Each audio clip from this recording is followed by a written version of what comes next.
Korotchi bolalar, men kommentlarim 45 FPS, 90 FPS shunday bo'lib ketgan.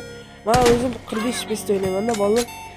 Kommentlarim birga bir o'ynaylik, birga bir bo'lgani uchun men 45 FPS bilan 90 FPS ga VSP tanlagan. 90 FPS da odam VSP olgan, mana VSP olgan, mana o'yin boshlandi.